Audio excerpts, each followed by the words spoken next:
I would say it's techno, and maybe they'll get it and maybe they don't, because there's a lot of people that think dubstep is what electronic music is, and there's such a vast variety. I got started making music through my half brother. He gave me a copy of Ableton Live. I mean, the rest is history, really. I mean, there's years and years of practice, lots of very awful sounding music, and I guess it's okay now. I liked Daft Punk's first album, and it was very, heavily influenced from, Detroit techno and Chicago house, and it was kind of like a melting pot. And that's kind of like what I wanted to do with my stuff, is I wanted it to be like a presentation of everything that I liked. My hobbies are kind of weird. I am normally doing music stuff. It's a big part of my life. But when I'm not, I like to play Magic the Gathering because I'm a nerd. It kind of influences. Like I've gotten song titles from cards before and stuff like that. And I've recently gotten more into like PC gaming. I'd say just things that make your mind, think in a different way. The Alabama music scene is it's interesting. Not which I'm gonna say this, hopefully not stepping on anybody's toes, because I have tons of friends that do music in Alabama, and it even bleeds over into Tennessee and Nashville and all that. And it's very weird in the South doing creative things and art. There seems to be a lack of respect for it, and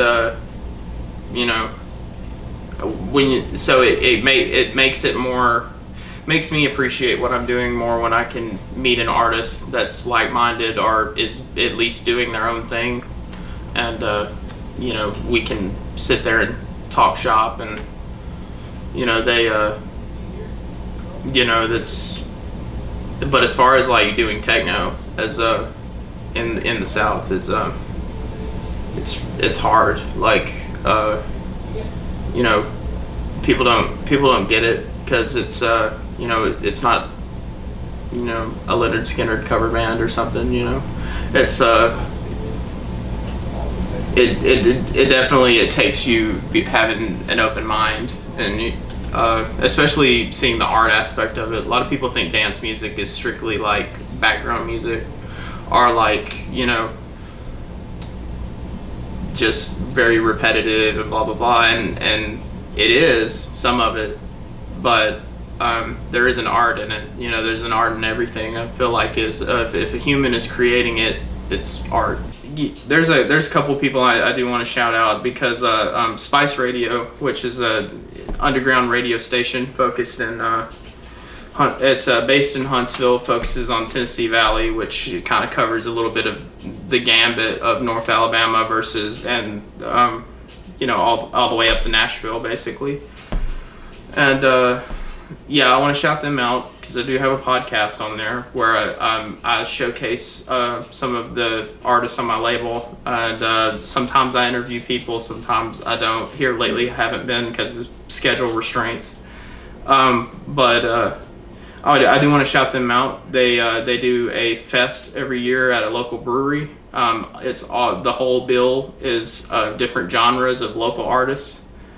And they're really just trying to create a melting pot radio station for people to, try to appreciate what's going on in Alabama, because from the surface it may look like, it's all country, but there's a thriving punk scene leaking in Alabama and Tennessee, and there's a couple electronic heads. I'm not going to sit here and say I'm the only one, but sometimes it feels like it.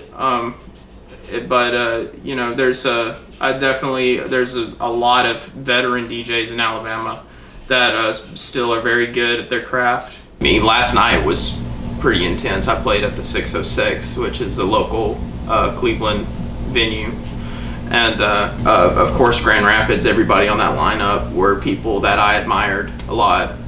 Miles Sergey, just very, very good at what they do. So it makes it very fun to watch because they're just so in it.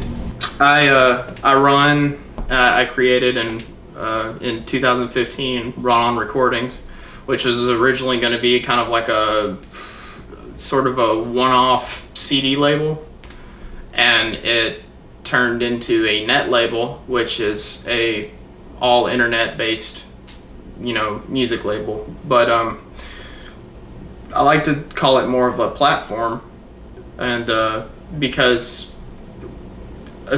basically what we're doing is, since the music is free download,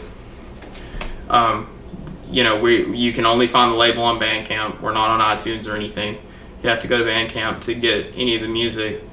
Artists keep 100% of their rights to the art. So if, Columbia swoops in or something and is like, we like that, and, you're not stepping on my toes, like, go for it. But, it's about the artists on Run On Recordings. It's, I do ask for donations because Bandcamp gets a little expensive when you run out of download credits. You've got to buy more, and when you run out of things, you have to buy more of it. And since I don't have a premium Bandcamp account, sometimes that comes out of my own pocket. So, which is fine. But I do ask for donations on the releases because that helps the music stay there. Because if there's ever a time where everybody's downloading, but nobody's throwing $1 here and $1 there to buy more download credits, that music, I'll have to take it down because I'm not going to charge people for it. It's not my music to charge people for. You can find my music on SoundCloud, usually previews. I'm on Spotify, iTunes, all that good stuff. Basically, if it's social media that people use, I'm probably on there. As far as the label, if you're interested in that, it's runonrecordings.bandcamp.com. And we also have some physical merch as well, which does help out a lot. So if you're interested in that too, my name's Owen, and thank you for having me.